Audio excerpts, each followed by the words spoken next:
నమస్తే. ఇప్పుడు మీరు చూడబోతున్న వీడియో ఖచ్చితంగా మీకు ఉపయోగపడుతుంది, నచ్చుతుంది కూడా. మరి మీకు నచ్చిన విషయం నాకు తెలియాలి అంటే ఈ వీడియోని మీరు లైక్ చేయాలి, షేర్ చేయాలి, అలాగే మన ఛానల్‌ని సబ్స్క్రైబ్ చేయాలి. మీ సపోర్ట్‌ని నాకు అందిస్తారు కదా! ఓకే. ఇప్పుడు వీడియోని స్టార్ట్ చేద్దాం. నమస్తే. Welcome to our channel. నేను పద్మిని. ప్రస్తుతంతో పాటు ప్రముఖ ఆధ్యాత్మికవేత్త, జ్యోతిష పండితులు, అమ్మవారి సేవకులు, దత్త గణపతి ఉపాసకులు మురళీధర శర్మ గారు మనతో పాటు ఉన్నారు. మాట్లాడతాం. నమస్కారం అండి. మహాదేవ శ్రీమాత్రే నమః. మురళి గారు, బంగారం చాలా మందికి, ఆడవాళ్ళకైతే మరీ ముఖ్యంగా బంగారం అంటే అది ఒక ఎమోషన్ కదా. మగవారికి అయితే అదొక చక్కగా ఒక ఇన్వెస్ట్మెంట్ లాగా కూడా చూస్తూ ఉంటారు. కొంతమంది విపరీతంగా ప్రేమిస్తూ ఉంటారు కూడా మగవారు బంగారాన్ని. బంగారం అంటే ఎవరికి ఉండదు ప్రీతి ఉంటుంది, ఆడవారికి మరీ ఎక్కువగా ఉంటుంది కదా. ఎమోషనల్ గా కనెక్ట్ అయి ఉంటారు బంగారం తోటి. అయితే ఏదో ఒకసారి 2 సార్లు 3 సార్లు తాకట్టు పెట్టి మరలా తీసుకొని రావడము, మరలా తాకట్టు పెట్టడము, అటే వెళ్ళిపోవడము, ఇలాంటి సిచ్యువేషన్స్ ఇంట్లో 2-3 సార్లు జరిగినట్టయితే వారికి అసలు బంగారం మీద ఇలాంటి వారికి అయితే ప్రీతి ఉండదు. ఇంకా మనకి అచ్చిరాలేదనో ఇదే కంక్లూజన్ కి వచ్చేస్తారు. అట్లా కాదు, ఏదో ప్రారంభం ఉంటుంది. బంగారం వేసుకోవడానికి కూడా డెఫినెట్ గా ఎంతో కొంత యోగ్యత అనేది ఉండాలి. కానీ ఉందండి, మా బంగారం అక్కడికే వస్తూ ఉంటుంది. అక్కడికే మనకి అత్యవసర పరిస్థితుల్లో బంగారం మనల్ని ఖచ్చితంగా ఆదుకుంటుంది. అందుకే ఇన్వెస్ట్ చేయండి బంగారం మీద అని చెప్తూ ఉంటారు. రైట్. అయితే బంగారం తాకట్లో ఉందండి. ఇప్పుడు మీరు చెప్పిన పరిస్థితి, ఎప్పుడు చూసినా బంగారం, ఎప్పుడు చూసినా తాకట్టు కొట్టులోనే ఉంటుంది తప్ప బయటికి మాత్రం రావట్లేదు. దాన్ని అనుభవించినటువంటి పాపానికి పోవట్లేదు అనే వాళ్ళ సంఖ్య కూడా ఉంది. లేకపోతే ఇట్లా అమ్మో ఇంక పోతుంది, ఈ నెల గంట కట్టకపోతే ఇంక అయిపోయినట్టే, అది ఆప్షన్కి వచ్చేసింది అని కూడా వింటూ ఉంటాం. అట్లాంటి పరిస్థితుల నుంచి బయటపడాలంటే అసలు బంగారం తాకట్లో ఉన్నది బయటికి రావాలి అంటే ఏం చేయాల్సి ఉంటుంది? వాస్తవానికి కూడా బంగారం తాకట్టు పెట్టకుండా ఉంటే మంచిది. పెట్టకుండా ఉండని పరిస్థితుల వల్లనే కదా పెట్టాల్సి వచ్చేది. చెప్పడం మనకి ఈజీ, వారి కష్టము ఉంటుంది. బంగారం అంటేనే వాస్తవానికి కూడా లక్ష్మి, అమ్మవారు కూడా కొలువు ఉండే అటువంటి పరిస్థితి కనుక తరచూ దాన్ని తాకట్టు పెడితే దరిద్రం అనేటువంటిది ఏర్పడుతుంది 100%. చాలా జాతకాలు కానీ శుక్రుడు వారి జాతకంలో నీచబడిన, శుక్రునికి సంబంధించినటువంటి ఫలితం వారి జాతకంలో లేకున్నా, గురువుకు సంబంధించినటువంటి ఇది వక్రం ఉన్నా, గురువుకు సంబంధించింది ఇబ్బందులు ఉన్నా కూడా బంగారం ఎక్కువ కూడా కలిసి రాదు. ఎస్పెషల్లీ కేతువు, ఇదైతే డేంజర్. కేతువుకు సంబంధించినటువంటి నక్షత్రాలు కానీ వీరికి ఎక్కువగా కూడా బంగారం నచ్చదు, ఉండదు. ఏదో పెట్టుకోవాలన్నటువంటి ఆలోచన ఉంటుంది కానీ ఆగదు, వీరికి ఒంటి మీద ఆగదు. ఏమిటి అంటే మనకు వెండి ఆగుతుంది, అటు పిమ్మట ప్లాటినం. ఇక మరి అంతటి రేంజ్ ఉన్నది లేదు అనేటువంటిది మన ప్లాటినం. ఏంటో విచిత్రంగా వెండిలానే ఉంటుంది, బంగారం కంటే కాస్ట్లీ. ఇప్పుడు కాస్ట్లీ కాదు బంగారం కంటే, మేబీ. రైట్. అయితే ఈ విధమైనటువంటి పరిస్థితులు ఏదో ఒకసారి పెట్టి ఉన్నాము, మీరు ఖచ్చితంగా కూడా దానికి సంబంధించినటువంటి ఇంట్రెస్ట్ కట్టుకుంటూ మనం చెప్పేటువంటి పరిహారం చేయాలి.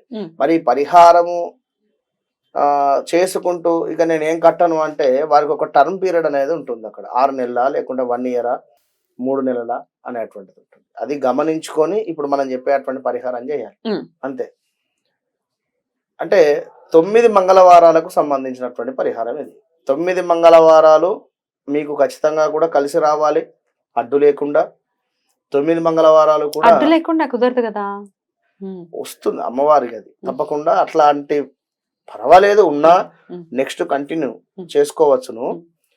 జనరల్ గా చెప్తున్నా, మగవారైనా ఆడవారైనా కూడా 9 మంగళవారాలు కూడా ఖచ్చితంగా కూడా కంటిన్యూయేషన్ చేసుకుంటూ ఉండాలి. ఈ 9 మంగళవారాలు అదేవిధంగా శుక్రవారాలు కూడా ఇంట్లో నాన్ వెజ్ కానీ ఇంకేమైనా డ్రింకింగ్ అలవాట్లు ఉన్నా కూడా బంద్ చేసుకొని దీనికి సంబంధించినటువంటి పరిహారం చేసుకోవాలి. మరి 9 మంగళవారాలకు సంబంధించి ఏమిటి అంటే ఒక తమలపాకు, చక్కగా ఉండేటువంటి తమలపాకు, ఏదో చిల్లులు ఇంకేదో ఉండేటువంటిది కాకుండా మంచి తమలపాకు, 2 తమలపాకులు తీసుకొని దాని మీదుగా ఇంత సైజు ఉండేటువంటి ఒక పసుపు కొమ్ము, పచ్చి పసుపు కొమ్ము లేదా ఎండిందైనా పర్వాలేదు, మాకు ఏది అందుబాటులో ఉంటే అది, దానిని తమలపాకుకు మనకు తొడిమలు ముందు వైపుగా ఉంటవి కనుక అడ్డంగా కూడా ఇట్లా అడ్డంగా ఆ యొక్క పసుపు కొమ్మను పెట్టే, ఎరుపు రంగు అంటే కుంకుమతో పసుపుతో చేస్తారు అక్షితలు, కానీ ఇక్కడ కుంకుమతో చేసినటువంటి అక్షితలను వాడాలి. ఖచ్చితంగా కూడా కుంకుమతో చేసినటువంటి అక్షితలను అంటే కుంకుమ బియ్యము ప్లస్ కొంత నెయ్యి వేసి వేసి నెయ్యి లేదా నూనె ఎట్లా ఉంటే అట్లా కలుపుకున్నటువంటి అక్షితలను చక్కగా మీరు ముందు గంధమును కుంకుమ బొట్టు పెట్టుకున్న తర్వాత 108 గౌరీ అమ్మవారికి సంబంధించినటువంటి నామాలు ఉంటాయి మనకు. ఓం గౌరీ నమః అనేటువంటి నుంచి మొదలవుతుంది. అది మనకు గూగుల్లో కొడితే వస్తుంది. 108 అమ్మవారికి సంబంధించినటువంటి నామాలు చదువుకుంటూ కూడా ఈ అక్షితలను ఆ యొక్క పసుపు మన రిపీట్ ఒకసారి ఆ యొక్క పసుపు కొమ్ము మీద వేస్తూ ఉండండి. 108 నామాలకు ఒక్కొక్క అక్షిత వేస్తూ ఉండండి. ఒక్కొక్క అక్షిత ఈ విధంగా 9 వారాలు చేసుకోవాలి. 9 మంగళవారాలు. మరి ఇక్కడ పూజ అయిపోయిన తర్వాత చక్కగా కూడా నైవేద్యం కానీ ఇంకేదైనా కూడా ఇప్పుడు పసుపుతో గౌరవం చేసి పూజ చేసుకోవడం జరుగుతుంది. అదేవిధంగా ఇక్కడ పసుపు కొమ్మునే మనం పెట్టి పూజ చేయడం జరుగుతుంది.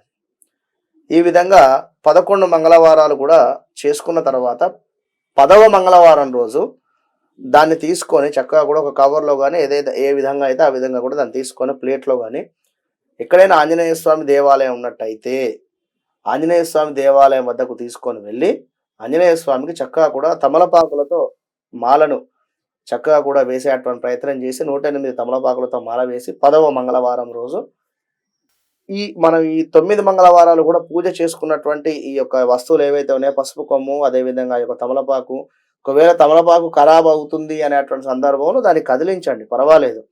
పసుపు కొమ్మును మాత్రం ఒకటే పసుపు కొమ్మును వాడండి. ఇక 10వ మంగళవారం రోజు మనం ఆంజనేయ స్వామి పాదాల వద్ద అక్కడ ఉండేటువంటి అర్చకులకు కానీ లేదా మీరే వెళ్ళి ఆ పసుపు కొమ్ములు అక్కడ పెట్టేసి చక్కగా కూడా స్వామి పాదాల వద్ద పెట్టేసి స్వామికి నివేదన ఏదైనా ప్రసాదం మీరే శనిగలు కావచ్చు లేదా మీకు తోచింది ఇది అనేటువంటిది లేదు. విన్నరా?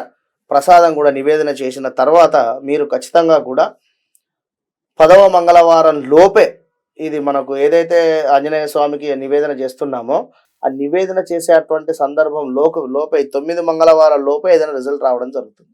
ఖచ్చితంగా నమ్మకంగా చేయండి. ఆ రోజు 10వ మంగళవారం రోజు ఆంజనేయ స్వామికి ఆ యొక్క పసుపు కొమ్ములు సమర్పించిన తర్వాత అక్కడ కూర్చొని వీలైతే హనుమాన్ చాలీస కానీ లేదా సుందరకాండ పారాయణం కానీ ఏదైనా చదివే ఓపిక లేదా వినండి.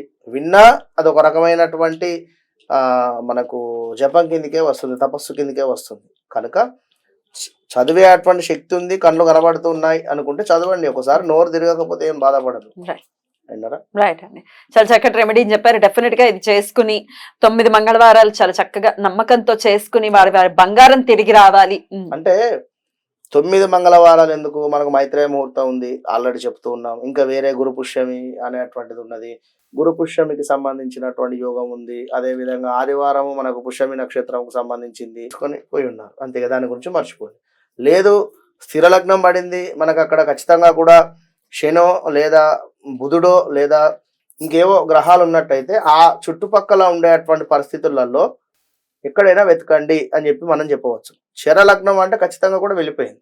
ఇక జల లగ్నం పడుతుంది, వాటర్ కు సంబంధించింది కూడా.